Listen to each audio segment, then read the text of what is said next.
Hello everyone, मेरा नाम है मनीषा और मैं आप सभी का स्वागत करती हूँ आपके अपने यूट्यूब चैनल एग्ज़ाम एक्सप्रेस में। तो सपनों के साथ और अपनों के साथ आइए मिलकर के इस नए सफ़र की शुरुआत करते हैं। तो दोस्तों, आज मैं आप लोगों के लिए बहुत ही खास लेकर के आई हूँ। जनरल साइंस में यहाँ पर डिस्कस करूँगी और आप देखिएगा ये सेशन बहुत ही बेहतरीन होने वाली है। इसमें मैं जनरल साइंस के साथ साथ जीके भी कवर करती जाऊँगी। आप देखिएगा, स्टैटिक जीके मैंने बहुत सारा कवर किया है। ऑब्जेक्टिव क्वेश्चन है लेकिन उसमें बहुत सारे फैक्ट आप लोगों को देखने को मिलेंगे, तो बने रहिएगा लास्ट तक। और वीडियो अच्छी लगे तो लाइक कर दीजिए, शेयर कर दीजिए और चैनल को सब्सक्राइब नहीं किए हैं तो चैनल को सब्सक्राइब कर दीजिए। और हमारी ऑलरेडी हिस्ट्री की क्लास चल रही थी, history of Indian railway and DFCCIL। तो कोई बच्चा अगर हमसे नया जुड़ रहा है तो आप हमारी प्लेलिस्ट में जाकर के वहाँ से चेकआउट कर सकते हैं। वहाँ पर मैंने हैंड रिटन नोट्स के थ्रू समझाने की कोशिश की है और लिंक भी आप देख सकते हैं, मैंने डिस्क्रिप्शन में लिंक दे दिया है। तो दोस्तों, आज की क्लास में बने रहिएगा और देखिएगा कितना आप लोगों को मज़ा आएगा। पूरे सेशन में एंजॉय करेंगे आप नए नए फैक्ट देख करके। तो जितने भी स्टूडेंट हैं जो हिस्ट्री पढ़ रहे थे, तो एक क्लास आप लोगों की और बची हुई है, क्योंकि ऑलमोस्ट मैं सब कवर करवा चुकी हूँ। थोड़े बहुत बचा हुआ है तो थोड़ा सा सर्च करना पड़ेगा और जल्दी मैं आप लोगों से फिर नेक्स्ट क्लास लाऊंगी हिस्ट्री का। और देख लीजिए यहाँ पर general science as per 2018 question. अगर आप DFCCL के लिए तैयारी कर रहे हैं और एग्जीक्यूटिव पोस्ट का अगर आपने पेपर देखा होगा OPBD का, तो इसमें ये क्वेश्चन आया हुआ था। लेकिन ये सिर्फ आपके DFCCL के लिए ही नहीं है। चाहे आप कोई भी एग्ज़ाम दे रहे हो, कोई भी स्टेट का PSU दे रहे हो, चाहे कोई भी ग्रेजुएशन बेसिस पे फॉर्म निकला है उस पर जनरल साइंस नॉर्मल सा पूछता है।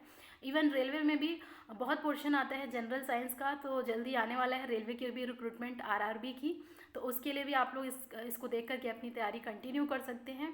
और साथ ही साथ अगर आप SSC JE की तैयारी कर रहे हैं तो उसमें भी GK का 50 वेटेज रहता है जनरल अवेयरनेस का, तो वहाँ पर भी आप देख सकते हैं।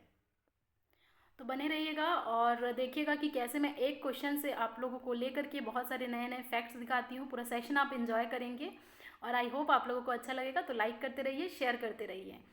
अब देखिए यहाँ पर मैंने लिखा हुआ है एज पर 2018 क्वेश्चन। तो आई होप अभी तक आप लोगों ने अच्छे से अपना पेपर एनालिसिस कर लिया होगा। जब एग्जीक्यूटिव OPBD पोस्ट का देखेंगे आप, तो वहाँ पर आप लोगों को जनरल साइंस के 24 क्वेश्चन पूछे जाएंगे। तो देखिए, एक बहुत ही बड़ा वेटेज है, 24 क्वेश्चन मायने रखता है। और अगर जनरल साइंस आपका बहुत ही अच्छा है तो कम से कम मैं ये कहूँगी आप लोगों से 20 क्वेश्चन तो बनने ही चाहिए, क्योंकि ईजी होता है लेकिन वास्ट भी होता है। बहुत सारी चीज़ें आप लोगों को कवर करनी होती है। तो अगर आप एग्जीक्यूटिव सिविल से हैं या फिर जूनियर एग्जीक्यूटिव, अगर आप हर एक पोस्ट से हैं तो भी आप इस वीडियो को अच्छे से देखिए, क्योंकि हो सकता है आप लोगों को एग्जाम में पूछा जाए, क्योंकि जनरल अवेयरनेस तो आने ही वाला है GK। तो बने रहिएगा, सब लोगों के लिए ये सेशन हम कंटिन्यू करते हैं। तो देखिए, वीडियो स्टार्ट होने के पहले जैसा कि मैं बोलती हूँ कि मैं नाम अनाउंस करूँगी और मैं क्वेश्चन पूछती हूँ बीच बीच में। तो 2 क्वेश्चन मैंने हिस्ट्री की क्लास में पूछा था और मैं नाम अनाउंस करने जा रही हूँ। अगर आप वीडियो देख रहे हैं तो आपको बहुत ही खुशी होगी जाहिद जी कि आपने सबसे पहले आंसर दिया, और बहुत बहुत बधाई आपको। क्योंकि मैंने 2 क्वेश्चन पूछा था तो सेकंड जवाब आया था कनिष्क जी की तरफ से, तो आप लोग को भी बहुत बहुत बधाई। और सबसे पहले आंसर देने के लिए आज के सेशन में भी हम बात करेंगे, कुछ क्वेश्चन मैं पूछूंगी, आप कमेंट बॉक्स में कमेंट करके बताइएगा। और अच्छा लगता है आप लोगों के कमेंट, मोटिवेशन मुझे भी मिलता है नए नए नोट्स प्रिपेयर करने के और नए कंटेंट तैयार करने के लिए। तो देखते हैं फिर आज की क्लास में सबसे पहले आंसर कौन देता है। चलिए अब स्टार्ट करते हैं आज के सेशन। देख लीजिए यहाँ पर जब 2018 का पेपर आप देखेंगे तो वहाँ पर पहला क्वेश्चन आया हुआ है जनरल साइंस से, bee keeping is also called as, यानी कि बी कीपिंग को और क्या कहा जाता है। अगर हिंदी मीडियम से हैं तो भी देख लीजिए। थोड़ा थोड़ा मैंने हिंदी लिखने की कोशिश की है, लेकिन थोड़ी सी दिक्कत होती है हिंदी में, लेकिन कोई नहीं, आप कंफर्टेबल रहेंगे। बहुत ही ईजी लैंग्वेज मैंने आपको समझाने की कोशिश की है। तो बी कीपिंग क्या होता है देख लीजिए। तो पहला ऑप्शन है सीरीकल्चर, बी ऑप्शन पीसीकल्चर, और उसके बाद एपीकल्चर और एक्वाकल्चर। तो बहुत ही इजी क्वेश्चन है। बी कीपिंग यानी कि जो हम लोग मधुमक्खी का जो कल्टीवेशन करते हैं, जो हम डे टू डे लाइफ में अपना शहद यूज़ करते हैं, खाते हैं, हनी, उसी के कल्टीवेशन को कहा जाता है एपीकल्चर। क्या कहा जाता है? एपीकल्चर। ठीक है, देख लीजिए एपीकल्चर कहा जाता है। और देखिए, सिर्फ आप लोगों को ये ऑप्शन रट के नहीं जाना है कि बी कीपिंग को हम एपीकल्चर बोलते हैं, उसके अलावा आपको कुछ नहीं पढ़ना है। मैं आप लोगों को बताऊंगी कि कैसे GS की तैयारी की जाती है, और मैं जब स्टूडेंट होती थी तो मैं कैसे प्रिपेयर करती थी, बिल्कुल इसी फॉर्मेट में तैयारी किया करती थी, देख लीजिए। और बी कीपिंग इज आंसर, मैंने सी ऑप्शन लिखा हुआ है एपीकल्चर, बट आंसर आप लोगों के लिए इंपॉर्टेंट नहीं है। उसके अलावा आप 4 ऑप्शन में एक ऑप्शन तो करेक्ट होगा ही, लेकिन उसके अलावा 3 ऑप्शन क्या क्या कहता है उसके बारे में भी अगर आप पढ़ लिए श्योर आप लोगों का सिलेक्शन होगा, ये मैं 100% बोल सकती हूँ। तो यहाँ पर मैंने लिखा हुआ है, देख लीजिए, maintenance of bee colonies is known as apiculture, यानी कि जो मधुमक्खियाँ होती हैं वो क्या करती हैं, जो हमारे फ्लावर होते हैं वहाँ से रस निकाल करके एक अपना छत्ता तैयार करने की कोशिश करते हैं, और वहाँ पर फिर धीरे धीरे बढ़ते बढ़ते बढ़ते बढ़ते छत्ता लगा होगा, और बहुत सारे लोग आप लोगों के घर में भी लगता होगा, तो वहाँ से हनी निकलता है, और उसी प्रोसेस को कल्टीवेशन को बोलते हैं एपीकल्चर। तो ये बड़े पैमाने में किया जाता है, और वहाँ पर बी यार्ड तैयार किए जाते हैं। जब आप नेट में सर्च करेंगे बी यार्ड, तो वहाँ से एक आप लोगों को शेल्फ टाइप से दिखाई देगा, वहाँ पर पूरा तैयार किया जाता है, और इसकी कल्टीवेशन को हम बोलते हैं एपीकल्चर। और दूसरा फैक्ट इस क्वेश्चन में और क्या पूछ सकता है हनी बी से रिलेटेड, कि जहाँ पर लोकेशन वेयर बी हनी बीज bee hives of honey bees are kept, यानी कि जो मधुमक्खी है वहाँ पर जो उनके छत्ते होते हैं वो अलग से कल्टीवेशन किया जाता है कमर्शियली, तो उस प्लेस को क्या बोलते हैं, उस प्लेस को बोलते हैं एपियरी। नाम याद रखना है, it is also known as bee yard, important है। अब एक्स्ट्रा में आप लोगों को क्या करना है, जैसे कि आप ऑप्शन फर्स्ट देख रहे होंगे तो वो है सीरीकल्चर। अब सीरीकल्चर क्या होता है, तो सीरीकल्चर क्या होता है, देखिए सिल्क फार्मिंग बोलते हैं इसको, और it is the cultivation of silk worm to produce silk. जो सिल्क साड़ियाँ पहनते हैं, हम सिल्क के कपड़े पहनते हैं, उसके पूरे फार्मिंग को बोलते हैं सीरीकल्चर। तो ये अब जब आप यूट्यूब में देखेंगे इसके प्रोसेस को कि कैसे पूरी ये सिल्क को तैयार किया जाता है, उनकी खेती की जाती है, उसके बाद धीरे धीरे सिल्क तैयार किया जाता है, तो बहुत ही इंटरेस्टिंग वीडियो लगेगा, मैं कहूँगी आप ज़रूर देखिएगा एक बार। और इसी के प्रोसेस को बोलते हैं सीरीकल्चर, सिल्क फार्मिंग भी कहा जाता है। अब देख लीजिए, चाइना वैसे भी सब चीज़ में आगे रहता है, तो फर्स्ट टाइम प्रोड्यूस किया गया था चाइना में, और यही लार्जेस्ट सिल्क प्रोड्यूसिंग वर्ल्ड में है अपना कंट्री चाइना। तो अगर पूछा जाता है, वैसे तो इम्पॉर्टेंट ज़्यादा नहीं है, लेकिन अगर पूछता है लार्जेस्ट सिल्क प्रोड्यूसर वर्ल्ड में कौन है, तो वो चाइना है।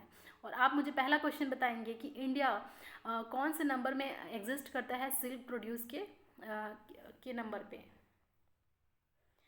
अब इसमें और फैक्ट ये पूछ सकता है कि लार्जेस्ट सिल्क प्रोड्यूसिंग स्टेट कौन सा है, यानी इंडिया की बात करें तो कौन सा ऐसा स्टेट है जो लार्जेस्ट सिल्क प्रोड्यूसिंग है, तो Karnataka is the largest silk producing state in India. और कर्नाटक में जो मैसूर प्लेस है, नॉर्थ बेंगलोर है, वो पूरा सिल्क सिटी के नाम से फेमस है। तो यहाँ बहुत ज़्यादा सिल्क साड़ियाँ आप लोगों को, सिल्क के कपड़े देखने को मिलेंगे, यहाँ सबसे ज़्यादा सिल्क प्रोड्यूस होता है। तो देख लीजिए, मैंने कितने सारे फैक्ट इकट्ठा किए हैं आप लोगों के लिए, इसलिए समय लगता है, तो लाइक करते रहिए, शेयर करते रहिए, और सब्सक्राइब नहीं किया तो सब्सक्राइब करते रहिए। और देख लीजिए, एक और फैक्ट था कि पूछता है अगर सिल्क प्रोड्यूस कैसे होता है, तो ये लार्वा के थ्रू प्रोड्यूस होता है। तो बहुत सारे स्टेज होते हैं, पहले एग आता है, फिर लार्वा आता है, फिर प्यूपा बनता है, फिर सिल्क मोथ बनता है, और फाइनली बटरफ्लाई बनता है। तो ये बहुत सारे स्टेजेस हैं, लेकिन आप लोगों को मेन पॉइंट मैंने लिखवा दिया है। अब आता है, देख लीजिए, एक और ऑप्शन था पिसीकल्चर। तो पिसीकल्चर क्या होता है, और पिसीकल्चर होता है मछली के पालन पोषण को। तो जितने भी हमारे दर्शक होंगे, अगर उनको फ़िश बहुत पसंद है तो उनके लिए मस्त है। पिसीकल्चर कहा जाता है जब फ़िश फार्मिंग किया जाता है, और ये कैसे किया जाता है, बड़े पैमाने में कमर्शियली किया जाता है। फ़िश को उनको बहुत अच्छे तरीके से रखा जाता है, खाना वाना टाइम पे सब कुछ दिया जाता है, और ये टैंक फ़िश पॉन्ड बना दिया जाता है अलग से, वहाँ पर इनकी पूरी फार्मिंग होती है। तो मछली पालन को ये कहा जाता है पिसीकल्चर। और बंगाली में पिसी को कुछ बोलते हैं शायद, तो यहाँ से पिसीकल्चर है। और देख लीजिए, ये एक्वाकल्चर से डिफरेंट है। एक्वाकल्चर अगर आपको पूछेगा तो अलग है, और अगर पिसीकल्चर बोलेगा तो अलग है। एक्वाकल्चर हम बात करेंगे, देख लीजिए, नेक्स्ट मैंने लिखा ही हुआ है कि एक्वाकल्चर क्या होता है। उससे पहले आप देखिए, स्टडी ऑफ फिश, यानी फ़िश से अगर रिलेटेड आप लोग को डेटा चाहिए तो यहाँ से इतने हैं कि फ़िश फार्मिंग कहा जाता है। और study of fish is called ichthyology, ये भी इंपॉर्टेंट है, कई बार क्वेश्चन में आया हुआ है प्रीवियस ईयर में। उसके बाद आता है नेक्स्ट एक्वाकल्चर। तो देख लीजिए, जितने भी कल्चर है आज हम कवर कर देंगे, और फिर उसके अलावा बहुत सारे और भी टॉपिक है, तो बने रहिएगा, खूब मज़ा आने वाला है, नए नए फैक्ट।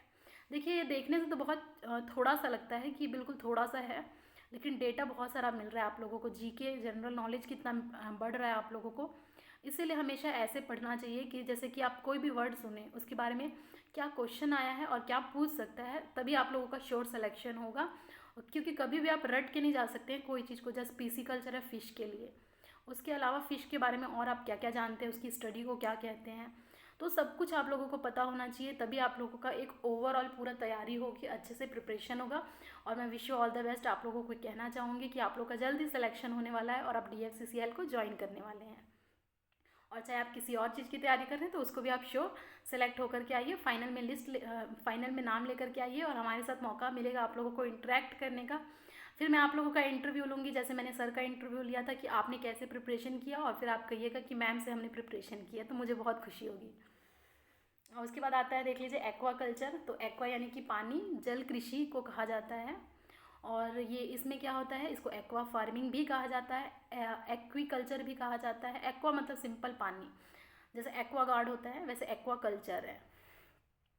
और यहाँ पर देख लीजिए, जितने भी एक्वेटिक एनिमल है, लाइक फ़िश हो गया, जो जो भी जल में रहते हैं, हमारे पानी में जो एनिमल्स रहते हैं या फिर एल्गे रहते हैं, कोई भी, तो उसके फार्मिंग को हम बोलते हैं एक्वा कल्चर।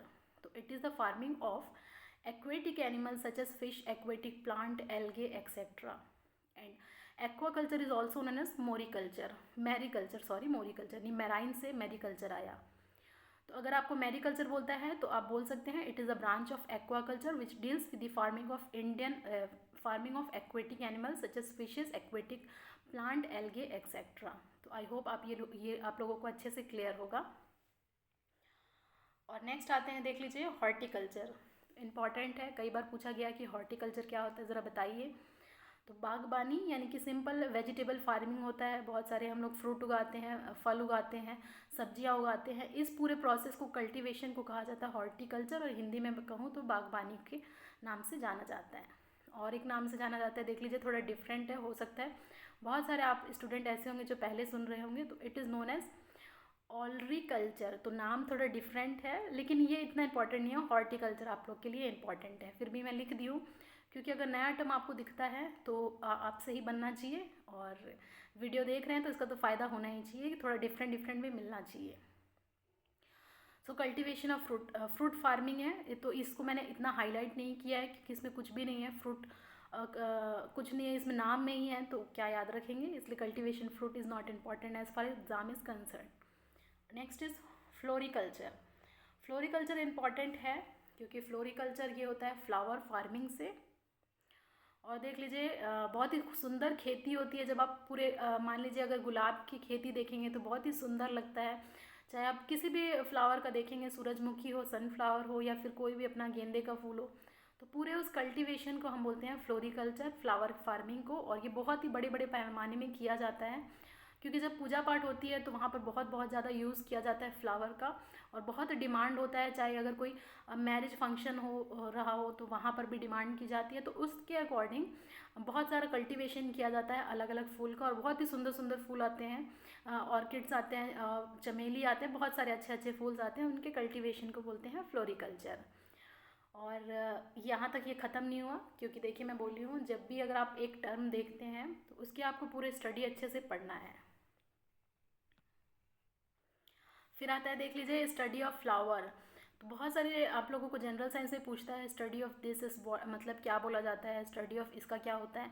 तो जब आप फ्लावर का स्टडी देखेंगे, स्टडी करेंगे, तो उसको बोलते हैं हम anthology. Study of flower is known as anthology. And इसके बाद आता है कि लार्जेस्ट फ्लावर कौन सा है, बहुत ही इंपॉर्टेंट क्वेश्चन है आपके एग्ज़ाम के लिए। तो रेफ्लिशिया बहुत ही बड़ा फ्लावर है, और अगर छोटे बात, हमेशा बड़ा और छोटा ही पूछता है, तो छोटे फ्लावर की बात करें, स्मॉलेस्ट फ्लावर, तो वोल्फिया है। तो देख रहे होंगे, आई होप आप लोगों को ये अच्छे से क्लियर हो रहा होगा।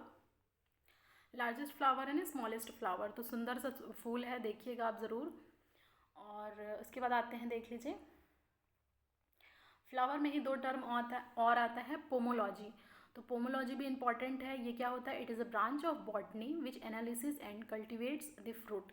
यानी कि फ्रूट के कल्टीवेशन को पोमोलॉजी भी बोलते हैं, और फ्रूटिकल्चर नहीं पूछेगा, पोमोलॉजी पूछ सकता है, थोड़ा डिफरेंट नाम है। और अगर भूल जाएंगे अगर, तो मैं याद करा देती हूँ आप लोगों को। देखिए, पोमीग्रेनेट होता है, अनार को हम बोलते हैं, और अनार क्या है, अनार हमारा एक पोमीग्रेनेट फ्रूट है, तो वहाँ से आप याद रख सकते हैं। देखिए कितना बढ़िया शॉर्ट मैंने आप लोगों को बताया याद करने का तरीका। उसके बाद आता है देखिए स्पर्मोलॉजी, तो it is the study of seed, seed के अध्ययन को कहा जाता है स्पर्मोलॉजी। उसके बाद आता है, यहाँ पर मैंने इम्पॉर्टेंट लिखा हुआ है जैसा कि आप स्क्रीन में देख पा रहे हैं बच्चों, और अच्छे से देखिए, इम्पॉर्टेंट है आप लोगों के एग्ज़ाम के लिए। सिर्फ चीज़ें रटनी नहीं है, चीज़ों को समझ समझ करके उसको रिलेट करते हुए पढ़ना है, और ऐसे ही आप लोग ज्योग्राफी भी पढ़ेंगे। आई होप अच्छे से आप हिस्ट्री भी पढ़ेंगे, इकोनॉमिक्स, पॉलिटिक्स सब कवर करेंगे, तो वो भी हम देखेंगे। तो देखिए एविकल्चर क्या होता है, नाम से थोड़ा सा अजीब लग रहा होगा कि पता नहीं क्या चीज़ है ये। पक्षी पालन को कहा जाता है, यानी कि बर्ड फार्मिंग को कहा जाता है। अलग से बर्ड फार्मिंग भी की जाती है, और डिफरेंट डिफरेंट बर्ड का यहाँ पर पालन पोषण अच्छे तरीके से, उनको दाना चारा सब कुछ दिया जाता है और उनका पालन पोषण किया जाता है। क्योंकि देखिए बहुत सारे जो हमारे बर्ड्स हैं या फिर एनिमल हैं वो धीरे धीरे विलुप्त होते जा रहे हैं और एंडेंजर्ड हुए जा रहे हैं, और बहुत सारा उसका कारण है, मैन मेड कारण है, क्योंकि फॉरेस्ट डिफॉरेस्टेशन हुए जा रहा है धीरे धीरे, तो नेचुरल हैबिटेट ख़त्म हो जा रहा है पूरे हमारे एनिमल और बर्ड का। तो इसीलिए फिर आर्टिफिशियल कल्टीवेशन करना पड़ता है, आर्टिफिशियल फार्मिंग करनी पड़ती है, और फिर उसको बहुत ही अच्छे से पालन पोषण किया जाता है। इनकी भी जिम्मेदारी गवर्नमेंट देती है जो आसपास में लोग होते हैं उनको। और देखिए पक्षी पालन अगर कोई होता है तो उसको बोलते हैं एविकल्चर। तो ये पूरा एग्रीकल्चर का पार्ट है, बहुत इंपॉर्टेंट है आपके एग्ज़ाम के लिए एविकल्चर। और बर्ड फार्मिंग के अलावा आप लोगों को क्या पता होना चाहिए, क्योंकि देखिए मैं बोली हूँ कि जितना भी है अगर आपको नया टर्म दिखता है तो उसके स्टडी आपको पता होना चाहिए। तो ऑर्निथोलॉजी आप सुने होंगे, तो ornithology is the study of birds. जी जो भी स्टडी करता है बर्ड्स को तो उसको बोलते हैं ऑर्निथोलॉजिस्ट, और उसके अध्ययन को कहा जाता है ऑर्निथोलॉजी। तो देखिए कितना बढ़िया बढ़िया इन्फॉर्मेशन आप लोग से मैं शेयर कर रही हूँ। आई होप आप इन्जॉय कर रहे होंगे सेशन को, मज़ा आ रहा होगा आप लोगों को। और ऐसा सेशन मैं गारंटी देती हूँ कि कहीं आप लोगों को नहीं मिलेगा, क्योंकि ऑब्जेक्टिव क्वेश्चन करना बहुत आसान है, और फिर ऑब्जेक्टिव क्वेश्चन आप चाहे कितना भी लगाते रहिए, लेकिन अगर आप अच्छे से एक एक ऑप्शन को पढ़ेंगे तो आपका फिर डेटा कलेक्ट होते जाएगा और फाइनल में आपसे ज़्यादा कोई सॉल्व नहीं कर पाएगा। तो अगर तैयारी कर रहे हैं तो अच्छे से करिए, शिद्दत से करिए, यही कहूँगी कि जुनून होनी चाहिए कर दिखाने की कुछ, और फाइनल सिलेक्शन होकर के ही दिखाइए। और आइए हम आपका बहुत ही स्वागत करेंगे अगर आप अच्छे फ्लाइंग कलर के साथ आएंगे। और आगे बढ़ते हैं फिर। अब इम्पॉर्टेंट ये है कि देख लीजिए, जैसा कि आप सब लोग जानते होंगे लार्जेस्ट बर्ड कौन सा है, तो ऑस्ट्रिच है, जिसे हिंदी में हम बोलते हैं शुतुरमुर्ग। बहुत ही बड़ा पक्षी है ये ऑस्ट्रिच, और इसका अंडा भी बड़ा होता है, बहुत एग बड़ा होता है। स्मॉलेस्ट बर्ड आप लोगों से पूछा जाता है, लार्जेस्ट बर्ड तो सबको पता होता है कि शुतुरमुर्ग ऑस्ट्रिच है, लेकिन स्मॉलेस्ट बर्ड कौन सा है, तो हमिंग बर्ड है, बहुत ही छोटा सा क्यूट सा हमारा बर्ड होता है। जैसे कि स्पैरो है, उससे भी बहुत छोटा सा रहता है, देखिएगा आप नेट में बहुत सुंदर दिखाई देगा। और देखिए धीरे धीरे जो हम बर्ड के बारे में बात करेंगे, तो जो हमारी गौरैया चिड़िया थी जिसे हम स्पैरो बोलते हैं, वो धीरे धीरे विलुप्त हो गई थी, और बहुत ही सुंदर वो लोग चहचहाट करते थे, आवाज़ होती थी उनके। तो अचानक से ये गायब हो गए थे, और कम्युनिकेशन लाइन जो होता है उसकी वजह से भी बहुत सारा ये विलुप्त होते गए, एंडेंजर्ड। लेकिन धीरे धीरे फिर अभी हम लोगों को दिखाई देने लगा है। कोविड-19 की सिचुएशन में मैंने भी काफ़ी स्पैरो देखा है, तो अच्छा लगता है ये नए नए हमारा जो नेचुरल प्रोसेस है वो कंटिन्यू रहे, इकोसिस्टम हमारा हरा भरा रहे, क्लीन रहे, तो अच्छा लगता है।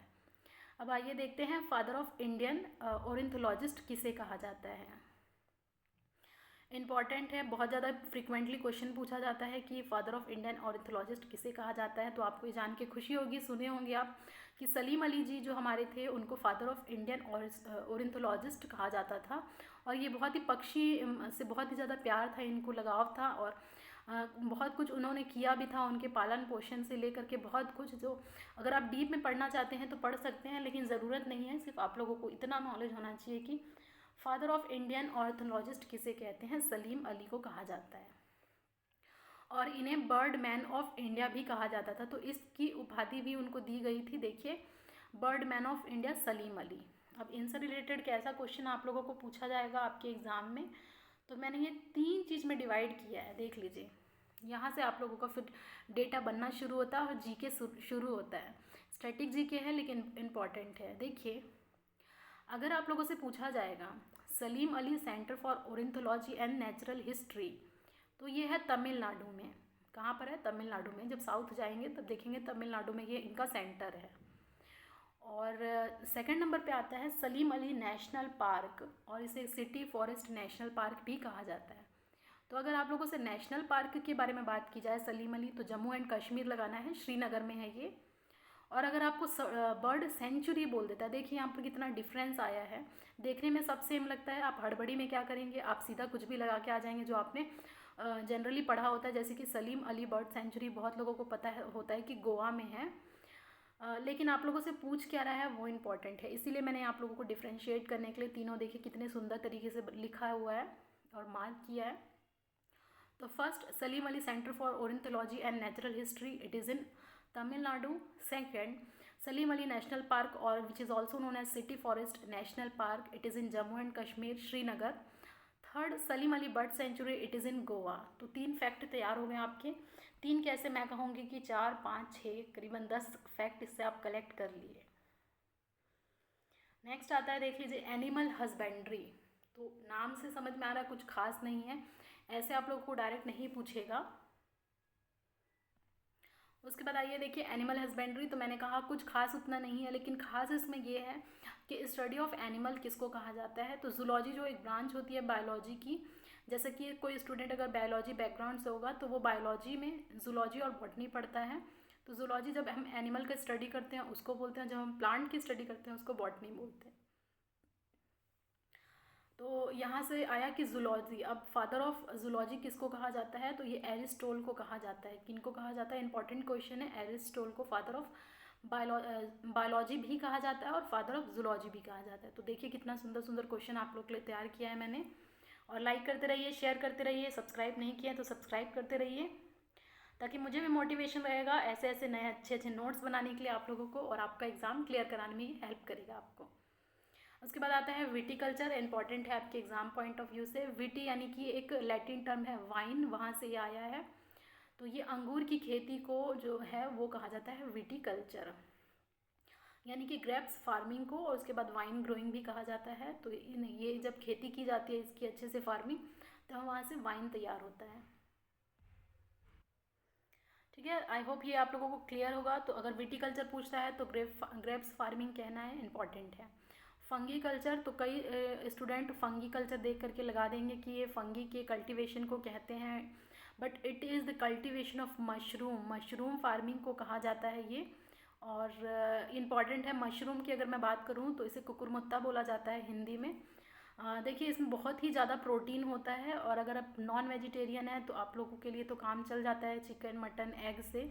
लेकिन कोई अगर है जो प्योर वेजिटेरियन है तो उनके लिए मशरूम सोयाबीन बहुत प्रोटीन वाला चीज़ है, तो आप इसे खाइए। ग्राउंड नट हो गया, मूंगफली, तो ये सब आप लोग को बहुत ज़्यादा प्रोटीन देगा, और इसमें प्रोटीन की मात्रा बहुत ज़्यादा होती है। तो आज से ही शुरू कर दीजिए। और ये हो गया हमारा सिल्वी कल्चर, इंपॉर्टेंट है, नाम थोड़ा अलग होगा सिल्वी कल्चर सीरी कल्चर से, आप लोगों को कंफ्यूज नहीं होना है। Sericulture is the cultivation of silk worm, whereas silviculture it is the cultivation of fodder crops. Fodder crops क्या होता है, जो चारा तैयार किया जाता है जानवरों के लिए, उसको कहा जाता है फोडर क्रॉप्स। तो इसमें ज़्यादा डेटा नहीं था, सिर्फ ये फैक्ट याद रखना है। सॉरी। उसके बाद आता है टिश्यू कल्चर। तो ये टिश्यू क्या है, प्रोपोगेशन ऑफ सेल को कहा जाता है टिश्यू कल्चर। अब ये इतना इंपॉर्टेंट तो नहीं है टिश्यू कल्चर, लेकिन ये इंपॉर्टेंट है कि स्टडी ऑफ सेल्स को क्या कहा जाता है। जो हमारे अंदर छोटे छोटे सेल्स होते हैं उसको, उनके अध्ययन को क्या कहा जाता है, तो study of cell is known as cytology, cytology कहा जाता है, इंपॉर्टेंट है। फिर आता है वर्मी कल्चर। तो वर्मी मतलब वर्मी कंपोस्ट आप सुने होंगे, जितने भी हमारे जो फसल उगाए जाते हैं उसमें केचुए का यूज़ किया जाता है, और बहुत सारे ऐसे एनिमल होते हैं जो खेती को बढ़ावा देते हैं, तो उनके फार्मिंग को कहा जाता है वर्मी कल्चर। अर्थवॉर्म और केचुआ, तो देखने में अजीब लगता है, अब तो दिखता भी नहीं है, नहीं तो पहले जब बारिश का सीज़न होता था तो अलग अलग से केचुए निकल करके आते थे ज़मीन पर और फिर पानी के साथ बहते जाते थे, लेकिन अभी बहुत कम दिखाई देता है ये सब चीज़ें, क्योंकि नेचुरल चीज़ें डिस्टर्ब होती रहती है तो फिर ये सब चीज़ चली जाती है। इसलिए अच्छे से रखिए, स्वच्छ रहिए, और खुद एनवायरनमेंट को भी स्वच्छ रखिए। अब आता है देखिए आर्बोरी कल्चर, थोड़ा अजीब है नाम, ट्री फार्मिंग को कहते हैं। तो याद कर सकते हैं 80 ऐसे करके, लेकिन इतना इंपॉर्टेंट तो नहीं है, बस एक बार आप देख करके चले जाइएगा, नया नहीं लगना चाहिए आप लोगों के लिए। अब आता है सिट्रिकल्चर। तो नाम से ही समझ में आ रहा है कि सिट्रिकल्चर क्या होता है। ये खेती होता है सिट्रस फ्रूट का। सिट्रस फ्रूट के खेती को, सिट्रस फ्रूट का मतलब ये होता है कि जो भी फ्रूट है उसमें जिसमें खट्टापन सा आता है उसको बोलते हैं सिट्रस फ्रूट। जैसे सिट्रिक एसिड का नाम सुने होंगे, खट्टा सा रहता है, खट्टा खट्टा बहुत सारी चीज़ों में डला होता है सिट्रिक एसिड। और ये खट्टे फ्रूट जैसे कि लेमन हो गया, नींबू, ऑरेंज हो गया, संतरे, मौसम्बी, ग्रेप्स, ये सब चीज़ों में होता है सिट्रिक एसिड और इसी के कल्टीवेशन को बोलते हैं सिट्रिकल्चर। और जितने भी खट्टे फ्रूट हमारे होते हैं, लेमन हो गया, ऑरेंज हो गया, उसमें विटामिन सी बहुत ज़्यादा मात्रा में होते हैं और अभी कहा जा रहा है कि आप लोग को विटामिन सी काफ़ी लेना चाहिए। तो वैसे भी ये अच्छा रहता है हमारे डाइजेशन के लिए, तो आप इसे लीजिए।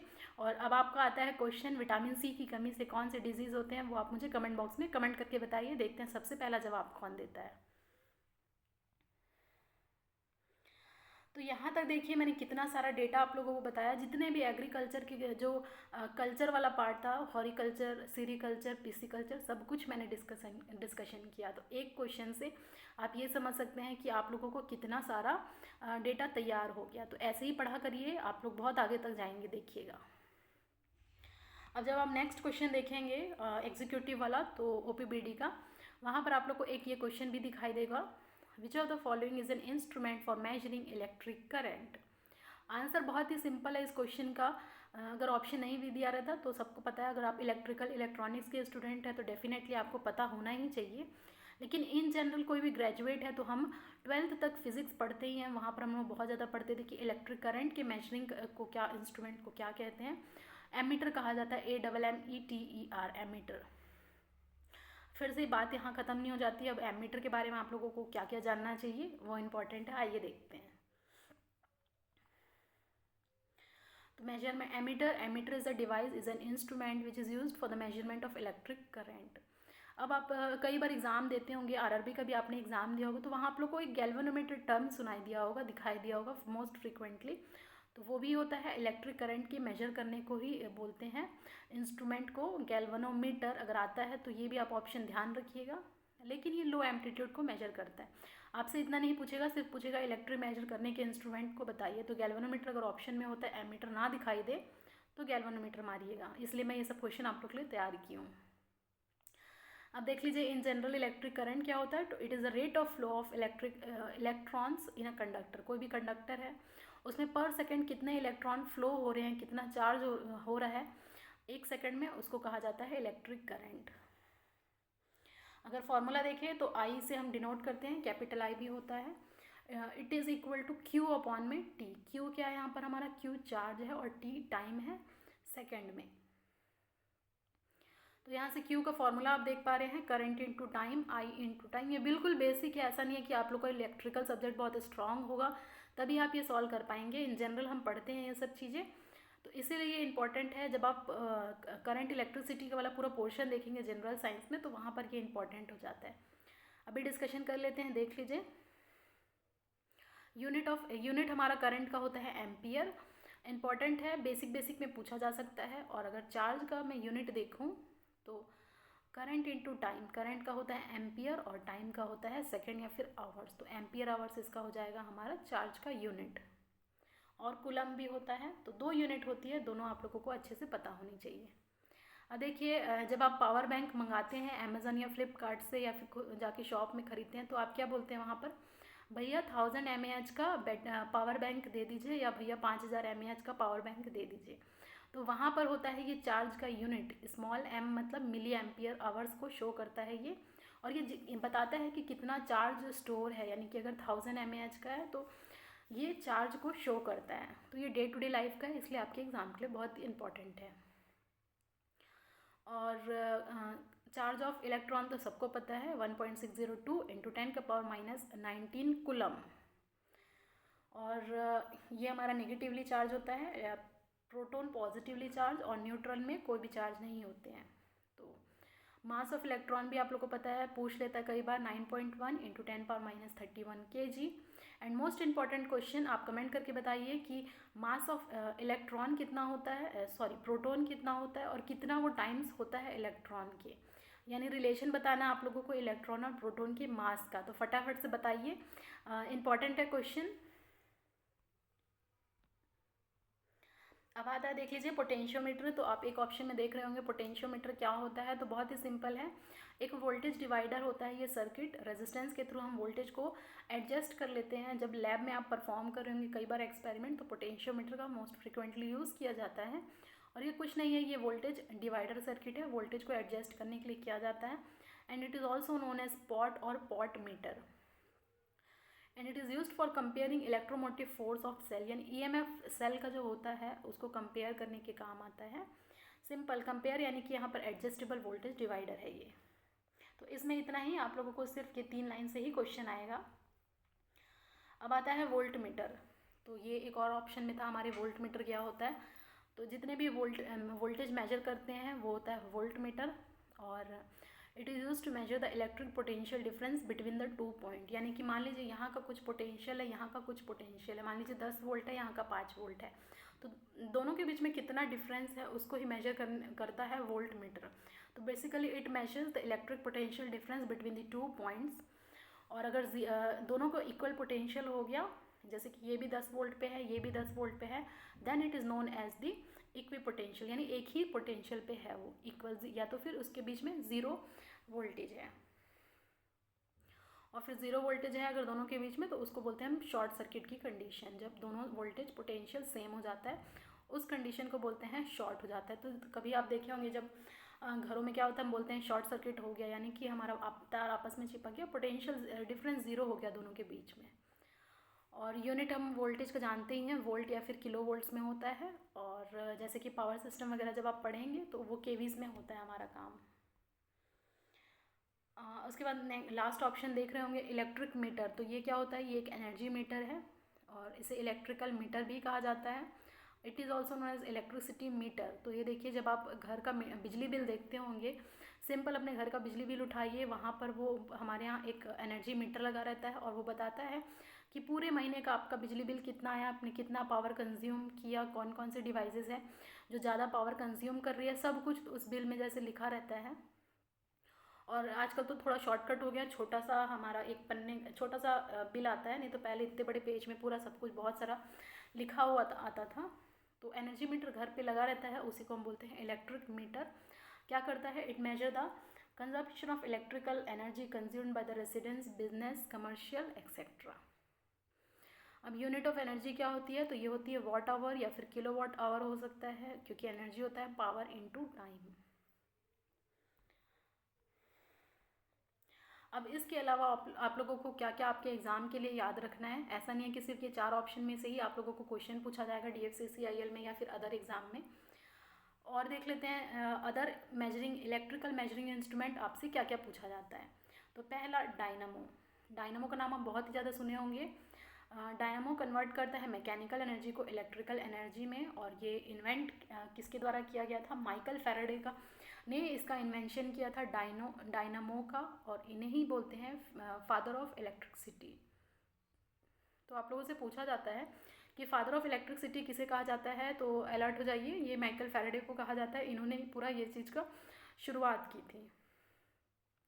और बच्चों देखिए, डायनामाइट से कंफ्यूज मत होइएगा, डायनामाइट अलग है, वो एक एक्सप्लोसिव है जिसमें कि हमारा नाइट्रोग्लिसरीन वगैरह से बनता है और बहुत सारे स्टेबलाइजर्स रहते हैं, तो वो विस्फोटक सामान है जिसका आविष्कार किया था अल्फ्रेड नोबल ने। और वहीं से हमारा नोबल जो प्राइज़ है वो मिलना शुरू हुआ। तो डायनामाइट अलग है, डायनामो अलग है। डायनामाइट एक एक्सप्लोसिव है और ये हमारा एक मेजरिंग इंस्ट्रूमेंट है, और या फिर एक सिंपल इंस्ट्रूमेंट है जो कन्वर्ट करता है mechanical energy to electrical energy. That's all. I hope ये आप लोगों को क्लियर होगा। और साथ साथ में नोट्स बनाते हुए चलिए, और अगर नोट्स नहीं बनाना चाहते हैं तो भी बनाना चाहिए, क्योंकि नोट्स बना बना के पढ़ेंगे तो जितना हम लिखते हैं उतना याद होता है, इसलिए ये सब चीज़ें मुझे अच्छे से याद हो गई हैं। नेक्स्ट आता है डायनामोमीटर। तो डायनामोमीटर क्या करता है, पावर को मेजर करता है। जैसे कि हमारे घरों में बहुत सारे वॉट रेटिंग लिखा रहता है कि जैसे 50 वॉट का बल्ब होता है, तो वो वॉट जो लिखा रहता है वो पावर को बताता है कि कितना पावर है। और अगर आप नॉर्मल स्टूडेंट है, ग्रेजुएशन आपने किया है, BCom किया है या फिर BSc किया है, तो उस पॉइंट ऑफ व्यू से आप लोगों के लिए ये इंपॉर्टेंट है कि पावर की यूनिट आपको पता होनी चाहिए। तो वॉट होता है पावर की यूनिट, और डायनामोमीटर मेजर करता है पावर को। साथ ही साथ देख लीजिए वॉट मीटर होता है, तो वॉट से ही आया वॉट मीटर, और ये भी पावर को मेजर करता है। अब आते हैं, देख लीजिए वॉट में आप लोगों को और क्या यूज़फुल डेटा पता होना चाहिए। ये पता होना चाहिए कि हॉर्स पावर जनरली आप सुनते होंगे, सिंपल सुने होंगे, 1 HP का मोटर दे दो, 2 HP का मोटर दे दीजिए, ये रहता है, सुने होंगे जनरली। ये डे टू डे लाइफ में हम HP बोलते हैं वॉट की जगह। तो ये भी एक यूनिट होता है पावर मेजर करने का। और 1 HP बराबर कितना होता है, ये होता है 745.7 वॉट के लगभग होता है, और जनरली हम बोलते हैं 1 HP is equal to 746 watt. तो ये रिलेशन कई बार क्वेश्चन में पूछा जा सकता है, तो इसे आपको थोड़ा सा ध्यान रखना है। फिर आता है इलेक्ट्रोमीटर। तो देख लीजिए फटाफट, इलेक्ट्रोमीटर कुछ नहीं है, ये मेजर्स करता है इलेक्ट्रिसिटी को। इलेक्ट्रोस्कोप क्या होता है, तो electroscope basically detect the presence of electric charge. Electric charge के प्रेजेंस को ये डिटेक्ट करता है, और चार्ज हमारा होता है कूलम में। माइक्रोफोन क्या होता है, माइक्रोफोन आप बिल्कुल सुने होंगे, घरों में होता है, और कन्वर्ट करता है साउंड वेव को into electrical vibration and to magnify the sound. Magnify करता है, और जितने भी एक्सटर्नल नॉइस होते हैं उसको कम करता है, मुझे मालूम है। लेकिन मेरे पास माइक देखिए अभी है, बहुत सारे आप स्टूडेंट लोग बोल रहे थे कि मैम आपकी आवाज़ अच्छे से नहीं आती है। तो देखिए मैं पूरी कोशिश करती हूँ कि मेरी आवाज़ आप लोगों तक अच्छे से पहुँच सके। लेकिन बात यह है कि अभी यहाँ पर लॉकडाउन चल रहा है, और मेरा मोबाइल थोड़ा सा बिगड़ गया है। इसका जो जैक है वो साउंड वाला जिसमें हम इंसर्ट करते हैं, वो जैक थोड़ा सा ख़राब हो गया है। तो माफ़ी चाहूँगी आप लोगों से।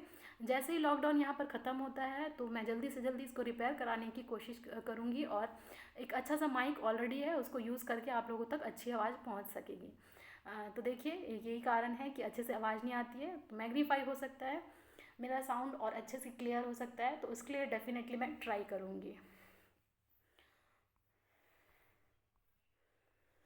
और ये देखिए लास्ट आता है टेम्परेचर मेजरमेंट। तो यहाँ पर मैं अभी पूरा मेजरिंग इंस्ट्रूमेंट के बारे में डिस्कस करूँगी, बहुत इंपॉर्टेंट है। ऑलरेडी मैंने इतने सारे मेजरिंग इंस्ट्रूमेंट बता दिए, वो पूरे इलेक्ट्रिकल वाले थे। उसके बाद हम देखेंगे टेम्परेचर मेजरमेंट के लिए कौन कौन से डिवाइस आते हैं। फिर नेक्स्ट क्लास में हम देखेंगे कि और कौन से डिवाइसेज है, जैसे मैकेनिकल कौन सा डिवाइस है। तो डिवाइस के ऊपर बहुत ज़्यादा क्वेश्चन आता है, 1 या 2 क्वेश्चन डेफिनेटली आप लोगों के एग्ज़ाम में पूछे जाएंगे, चाहे वो आपका DFCCIL का पेपर हो, चाहे और कोई रेलवे का एग्ज़ाम हो, चाहे कोई भी SSC का एग्ज़ाम हो। देखिए डेटा बहुत कम लग रहा है, लेकिन एक एक चीज़ बहुत ज़्यादा सर्च करके मैंने बनाया है। और ये सोचा है कि जब मैं एज अ तैयारी करती थी स्टूडेंट, वैसे मैं आप लोगों को अपने अच्छे तरीके से नोट्स प्रोवाइड करके पूरा ऐसे बताऊं कि कहीं भी आप लोगों को फिर जाने की, इधर उधर सर्च करने की ज़रूरत नहीं है, और डेटा इकट्ठे आप लोगों को मिल जाए काफ़ी सारा। तो यहाँ पर टेम्परेचर मेजरमेंट की बात करेंगे। लाइक करते रहिए, मोटिवेशन मिलता है, अच्छा लगता है और भी नए नए चीज़ों को ले करके आने का। शेयर करते रहिए, और सब्सक्राइब नहीं किए हैं तो सब्सक्राइब कर दीजिए। आते हैं, देखिए टेम्परेचर मेजरमेंट की जब भी बात आती है, तो जहाँ भी आप लोगों को थर्म वर्ड दिखाई दे दे तो वो टेम्परेचर से ही रिलेटेड होता है। थर्म जैसे कि थर्मोमीटर, थर्मोकपल, थर्मोस्टेट, तो यहाँ पर हर चीज़ में थर्म आ रहा है। थर्म का मतलब होता है हीट, और ये टेम्परेचर को मेजर करता है। तो देखिए बहुत ही इंपॉर्टेंट है। थर्मोमीटर से भी क्वेश्चन आते हैं जनरल साइंस में, ये बहुत ही इंपॉर्टेंट रोल प्ले करता है। और डे टू डे लाइफ में हम यूज़ करते हैं। जैसे बुखार आ जाता है तो पहले तो एनालॉग आता था, अब डिजिटल थर्मोमीटर आने लगा है, लेकिन वर्क वैसे ही करता है जैसे पहले करता था, और आज भी ऐसे ही करता है। तो थर्मोमीटर क्या होता है, it is used for the measurement of temperatures. जैसे हमारी बॉडी टेम्परेचर में बुखार आ जाता है तो बताता है वो। तो it basically detects the degree of hotness और कोल्डनेस को ये बताता है कि कितना आप लोगों का बुखार है। फ़ारेनहाइट में रहता है, जैसे कि आप मेजर करेंगे तो 97.6 दिखाने लगा, 98.4 दिखाने लगा, तो उस टाइप से ये मेजर करता है। फिर आता है थर्मोस्टेट। तो it regulate the temperature at a particular point. तो मैं पॉइंट लिखना भूल गई हूँ, लिख लीजिएगा यहाँ पर पॉइंट। और ये सिंपल है, रेगुलेट करता है, बताता है किसी एक पर्टिकुलर पॉइंट पे का टेम्परेचर बता देता है, जैसे कि थर्मोस्टेट, स्टेट से ही नाम से समझ में आ रहा है। थर्मोकपल है, तो थर्मोकपल में हम लोगों का 2 डिफरेंट जंक्शन होते हैं अलग अलग मेटल के, और इनके बीच में हम लोगों को मेजर किया जाता है टेम्परेचर और EMF। तो इतना इंपॉर्टेंट नहीं है, सिर्फ आप नाम याद रखिए कि जहाँ पर भी ये थर्मोकपल नाम दिखाई देगा टेम्परेचर से रिलेट करेगा। फिर आते हैं थर्मोमीटर में आप लोगों को और क्या क्या क्वेश्चन पूछा जा सकता है। तो सबसे पहले थर्मोमीटर का इन्वेंशन किसने किया था, तो ये गैलीलियो गैलीली ने किया था। थर्मोमीटर का इन्वेंशन बहुत ही ज़्यादा पूछा जाता है, जैसे कि एक्सरे का इन्वेंशन किसने किया था, थर्मोमीटर का किसने किया, टेलीफोन का किसने किया, टेलीविज़न का किसने किया। तो यही होता है हमारा जनरल साइंस, जो हम डे टू डे लाइफ में हमारा इंस्ट्रूमेंट देखते हैं, उसी से ही रिगार्डिंग ये जनरल साइंस बना है। और हमारी पूरी बॉडी में कैसा कैसा सिस्टम है, डाइजेस्टिव सिस्टम कैसा है, रेस्पिरेटरी सिस्टम कैसा है, तो इससे होता है। तो जिन्होंने ये आविष्कार किया था थर्मोमीटर, उनका नाम है गैलीलियो गैलीली। और उसके बाद थर्मोमीटर में कौन सा मेटल यूज़ होता है, तो आई होप आप लोगों को सबको पता होगा कि हमारा लिक्विड मर्करी यूज़ किया जाता है, जिसे हम बोलते हैं हिंदी में पारा। और ये ओनली मेटल है। अब हम मर्करी के बारे में देख लेंगे। तो देखिए, मर्करी जिससे हम लिखते हैं capital H small g, symbol है इसका। और it is the only metal in the liquid state. सिर्फ लिक्विड स्टेट में यही एक ऐसा मेटल है जो पाया जाता है और थर्मोमीटर में यूज़ किया जाता है। और मर्करी को ऑल्सो कॉल्ड क्विक सिल्वर भी कहा जाता है। तो ये आप लोगों के लिए इंपॉर्टेंट है, क्विक सिल्वर बोला जाता है मर्करी को। तो ये जैसे चमकता है इसलिए इसका नाम है क्विक सिल्वर। और आप मुझे कमेंट में बताने वाले हैं कि क्विक लाइम किसको कहा जाता है। तो एक नया क्वेश्चन आ गया आप लोगों के लिए, फटाफट से बताइए कि क्विक लाइम किसे कहते हैं। और मर्करी का देखिए एटॉमिक नंबर है 80 एटॉमिक नंबर है, पूछा जा सकता है, लेकिन इंपॉर्टेंट आप लोग के लिए क्विक सिल्वर है। अब आता है अमलगम। तो नाम सुने होंगे अमलगम। तो अगर एलॉय होता है मर्करी का, alloy of the mercury with some other metal, किसी के साथ अगर मिलाया जाता है मर्करी को, तो उसको बोलते हैं अमलगम।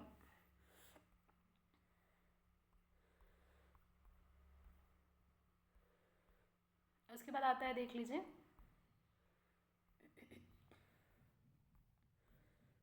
ये हो गया। इसके बाद आता है यूनिट ऑफ टेम्परेचर। तो हमें ये मालूम है कि बहुत सारे टेम्परेचर की यूनिट हम पढ़ते रहते हैं, और जो ऐसा यूनिट है टेम्परेचर का पूरा हम बात करेंगे। उसके अलावा आप लोगों को टेम्परेचर से रिलेटेड कहीं भी जाने की ज़रूरत नहीं पड़ेगी। थर्मोमीटर या फिर जितने भी रिलेशन होते हैं कहीं भी नहीं, सब कुछ मैं यहाँ कंप्लीट आप लोगों को प्रोवाइड कर रही हूँ। तो देखिए कितनी मेहनत लगी है, इसलिए कह रही हूँ लाइक करते रहिए, ज़्यादा से ज़्यादा लाइक करते रहिए, शेयर करते रहिए। और बार बार देखिए, बहुत अच्छे से आप लोगों को समझ में आएगा चीज़ें। ऐसा यूनिट है हमारे टेम्परेचर का, होता है केल्विन, जिसे कैपिटल K से हम शो करते हैं। उसके बाद आता है अदर यूनिट क्या है फिर, जैसा आप सुने होंगे degree Celsius, degree centigrade, degree Fahrenheit, degree Rankine, Reaumur, बहुत सारे होते हैं, लेकिन 3 आप लोगों के लिए बहुत इंपॉर्टेंट होता है, केल्विन, सेल्सियस एंड फ़ारेनहाइट।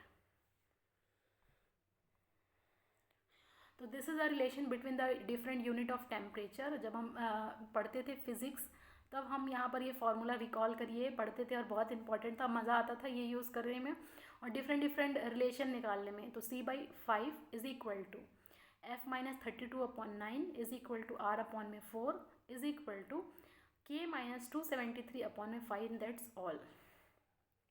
तो ये रिलेशन है, आप लोगों को याद होना चाहिए, क्योंकि क्वेश्चन कहीं से भी आप लोगों को पूछा जा सकता है। अगर आप इससे अबव देखेंगे इस रिलेशन से, तो आप लोगों को सेल्सियस और केल्विन में एक रिलेशन दिखाई देगा, जो Celsius is equal to K-273, और better we can say that kelvin is equal to C+273. So this is a very important relation that you have to remember for your examination. Any value can be given and you have to calculate the value of K. अब आता है absolute zero temperature. तो देखिए relation सबसे पहले आप याद रखिए, K is equal to C+273। Absolute zero temperature आप बहुत ही ज़्यादा सुने होंगे, कई जगह पर लिखा रहता है एब्सोल्यूट ज़ीरो टेम्परेचर का मतलब क्या है, ज़ीरो केल्विन को बताता है वो। तो ये याद रखना है, 0 डिग्री सेल्सियस नहीं होता है, 0 केल्विन को हम बोलते हैं एब्सोल्यूट ज़ीरो टेम्परेचर। और अगर आप डिग्री सेल्सियस में निकालेंगे तो ऊपर वाले रिलेशन में पुट कर दीजिए केल्विन की ज़ीरो वैल्यू, तो वहाँ से C इज़ इक्वल टू -273 देखने को मिलेगा। और यही दो रिलेशन आप लोगों के लिए इंपॉर्टेंट है, अदरवाइज फ़ारेनहाइट में नहीं पूछता है। लेकिन देख लीजिए -459.4 डिग्री फ़ारेनहाइट है, कैलकुलेट करके देखेंगे तो इतनी लगभग वैल्यू आएगी। अब आता है, देखिए फ्रीजिंग पॉइंट ऑफ वाटर कितना होता है, क्योंकि मैं टेम्परेचर की बात कर ही रही थी तो मैंने सोचा ये भी कर लें, आप लोगों के लिए इंपॉर्टेंट है। जनरल साइंस में वाटर हम डे टू डे यूज़ रहता ही है, तो इसीलिए इम्पॉर्टेंट है ये। फ्रीजिंग पॉइंट ऑफ वाटर कितना होता है, ये होता है 0 डिग्री सेल्सियस। और फ्रीजिंग पॉइंट क्या होता है, वो टेम्परेचर जहाँ पर हमारा पानी बर्फ़ बनने लगता है। तो ये 0 डिग्री ऐसा पॉइंट है जहाँ से शुरुआत होती है बर्फ़ जमने की प्रक्रिया, या फिर आइस जमना शुरू होता है। और अगर मैं फ़ारेनहाइट में बात करूँ तो ये 32 डिग्री फ़ारेनहाइट होगा फ्रीजिंग पॉइंट ऑफ वाटर। तो बहुत इंपॉर्टेंट है आपके एग्ज़ाम पॉइंट ऑफ व्यू के लिए। रटना नहीं है, चीज़ों को समझते हुए चलिए। बॉइलिंग पॉइंट ऑफ वाटर क्या होता है? तो बॉइलिंग पॉइंट ऑफ वाटर कितना है? 100 डिग्री सेल्सियस। यानी कि 100 डिग्री सेल्सियस से हमारा वाटर बॉयल होना शुरू हो जाता है। So it is the temperature at which the water start boiling, and in Fahrenheit I can say that it is 212 degree Fahrenheit. Now comes to the triple point of water. तो triple point of water क्या होता है? Important है, आप लोगों से कई बार question पूछा जाता है। देखिए, ये एक ऐसा टेम्परेचर है जिसमें सब्सटेंस तीनों ही स्टेट में इक्विलिब्रियम में एग्जिस्ट करती है। The temperature at which a substance can exist in equilibrium in the liquid, solid and gases state. तो इंपॉर्टेंट है triple point of water. Triple point of pure water is 0.01 degree centigrade. ये मैंने mark करके रखा है, जैसा कि आप स्क्रीन में देख पा रहे हैं। और लास्ट आता है हमारा टेम्परेचर के रिगार्डिंग, नॉर्मल बॉडी टेम्परेचर कितना आता है। तो सब लोग, आप लोगों को पता है कि जो हमारी नॉर्मल बॉडी टेम्परेचर होती है वो 37 डिग्री सेंटीग्रेड होता है। अगर सॉरी, ये मैं सेकंड वाला फ़ारेनहाइट लिखना चाहती थी, आप इसको करेक्ट कर लीजिएगा। ये 98.6 डिग्री फ़ारेनहाइट है, गलती से लिखा गया। और जो आपका थर्मोमीटर में रहता है वो फ़ारेनहाइट में ही बताता है। तो ये नॉर्मल बॉडी टेम्परेचर है हमारा। और अगर केल्विन में बात करूँ तो 310 केल्विन है। तो इतनी सारी इन्फॉर्मेशन देखिए, जीके का, जनरल साइंस का, सब कुछ मैंने दिया। और ये क्वेश्चन को लेकर के मैं आप लोगों को समझाना चाहती थी। देखिए कि सिर्फ आप क्वेश्चन को याद करते हुए मत जाइए, उससे और भी फैक्ट्स निकल करके आते हैं, उसको आप पढ़ेंगे तो आपका अच्छे से जीके कवर होगा। तो दोस्तों, इतनी आज की क्लास में हमारी है, और नेक्स्ट क्लास में हम और सारे क्वेश्चन उठाएंगे और उस पर फैक्ट्स पे पूरी बात करेंगे। इस तरीके से आप लोगों का पूरा जनरल साइंस कवर हो जाएगा और मज़ा भी आएगा पढ़ने में। तो बने रहिएगा। अगर अच्छी लगी वीडियो तो लाइक करते रहिए, अगर कोई डाउट है तो कमेंट कर दीजिए और शेयर कर दीजिए दोस्तों के साथ। अगर चैनल को सब्सक्राइब नहीं किया है तो चैनल को सब्सक्राइब कर दीजिए। मिलते हैं हमारे नेक्स्ट क्लास में। Thank you very much friends.